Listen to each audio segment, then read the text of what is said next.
Bullet Points with Shotgun and Nat from the Y100 Morning Show.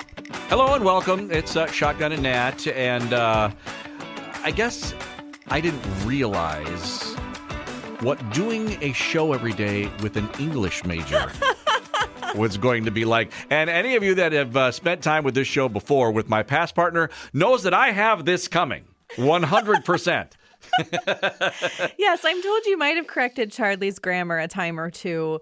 You are wearing a shirt today, I will say, that says, I'm silently correcting your grammar. I have a mug that says that at home that I drink out of it on occasion. Yes. I was an English major. I am also fluent in Spanish. Right. So sometimes you say things like, no bueno, that make no sense.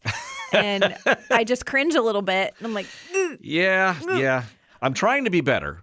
But it's like I just have just when I know Spanish words for things, I just throw them in. And I want you to know that's not necessarily for your benefit. That is just something that I have always done. Right. You know. Well, then you kind of put me on the spot to correct you on air.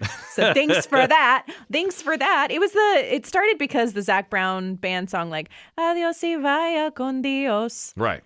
Which he's saying, vaya con Dios, which is go with God. Right. Okay, which is a thing which I that did not people know say. that's what it meant, by the way.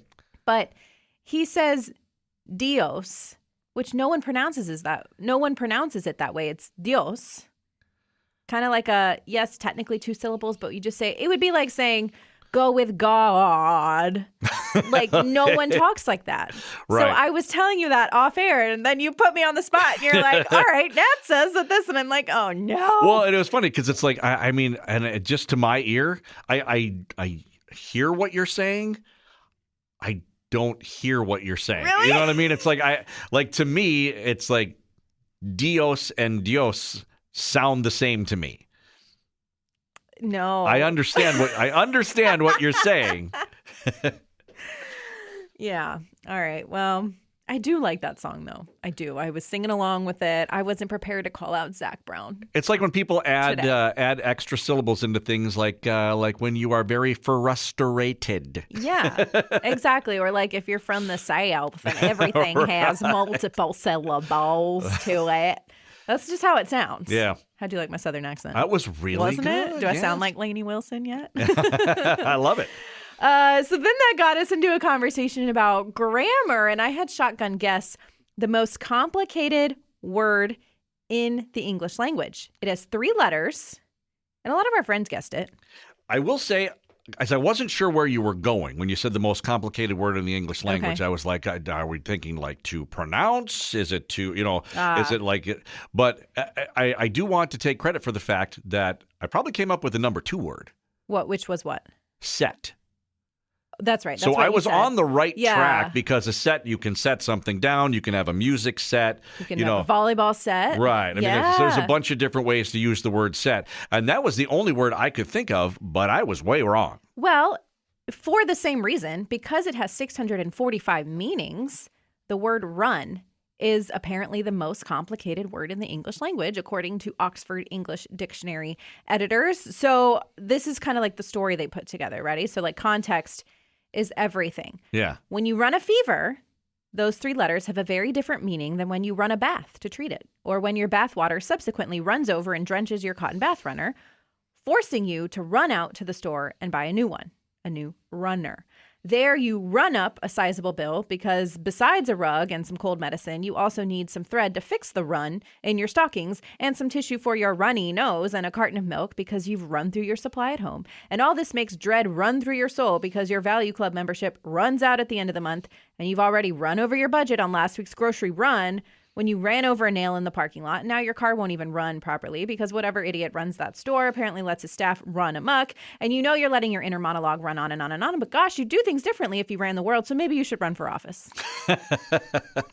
It's very impressive. So I did not come up with that originally. But yes, 645 meanings That to is the word wild. Run. Yeah. That is absolutely wild. You know what else is wild?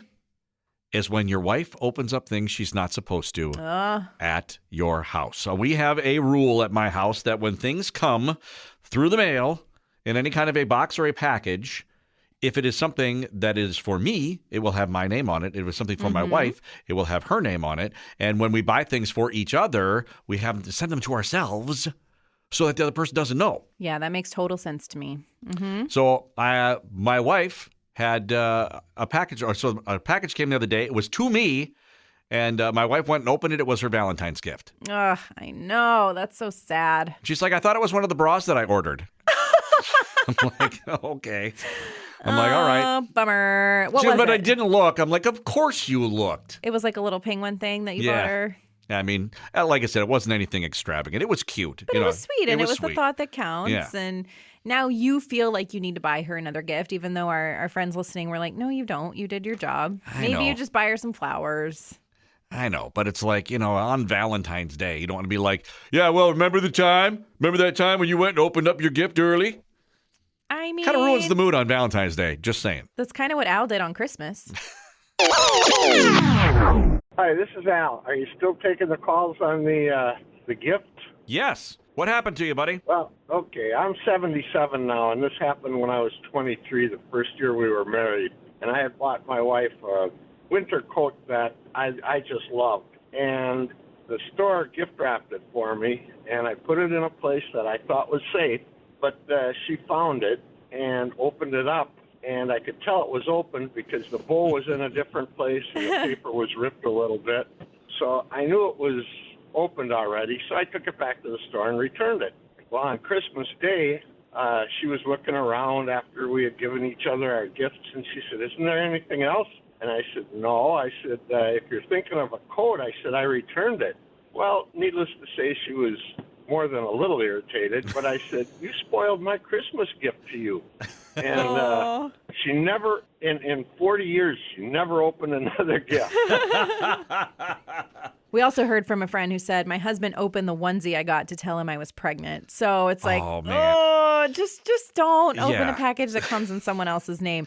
And Amelia said, I never open anyone else's things unless given permission. However, very often I find open boxes in my room that my mother accidentally opened. And then she said, gosh, I need to move out.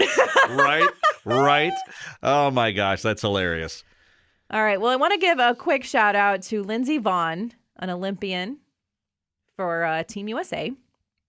Lindsay completely tore her ACL last Friday. She has a bone bruise, common injury when you tear your ACL, plus meniscal tears. So she had like a little crash during training or during is it training once you already know how to do it, or just practice during practice? Sure, practice. We'll That's call a it theater practice. term. During rehearsal? Rehearsal for skiing down the hill? Yes. Lindsay had a little accident, so she got all beat up. Lindsay's still going to compete in the Olympics. That starts on Friday. With this injury. Meanwhile, I'm over here complaining about my stupid meniscus tear that I sustained playing sand volleyball. And thankfully, this week I found out it's not bad enough that I need to have surgery, but I'm getting a shot. I'm going to PT. I was just telling my son the other night, like I put him to bed. He sleeps on the top bunk, and I put him to bed and I read a story and I'm up there and he's like, "Oh, Mom, can you grab my water? Oh, Mom, can you do this, Mom?" And I was like, I'm only going down once and I'm not coming back up. Like I will just hand it to you because of my knee. And then I read the story about Lindsey Vonn and I feel like a total wuss. Yeah, well, at the end, on the other hand, you're a mom who doesn't need to be climbing up and down the ladder 100 times for 100 different things. Fair, I think you're perfectly fine. Maybe that was just my excuse. Actually, one thing we didn't get a chance to talk about today, and as we're rolling into the radiothon for the next couple of days, we really aren't going to talk Olympics until maybe next week. But did you see that Spanish skater who's going to have to change his whole thing last minute, his whole routine last minute? No. Guy's name, and I'm going to butcher this. He's Spanish. His name is Tomás Lorenz Guarino Sabate. Good job. I felt like that. Like I said it with confidence. Well, he's been forced to abandon his routine because it was Minion themed, like the movie Minion themed, and Oh, is it copyrighted or something? Yes. Oh. And it has songs for the Minions movies in a bright yellow outfit, but copyright issues surfaced last minute, despite the fact that the music was cleared and performed throughout the season. So he's just getting set to go and do it now on the Olympic level, and they just found out about it on Friday. Ugh. Biggest competition of his life, and he's going to have to do something else. I feel bad for him. Watch him win the whole thing, though. Yeah. He's just going to be so determined now. And when you're that good, maybe you can skate to any music. There you go. There you go. That sucks. All right, Radiothon coming up the next couple of days. We will be back with another episode of Bullet Points for you coming up on Monday. Catch the show live weekday mornings on 100.3 FM in Northeast Wisconsin. And come here for the recap and even more fun after each show.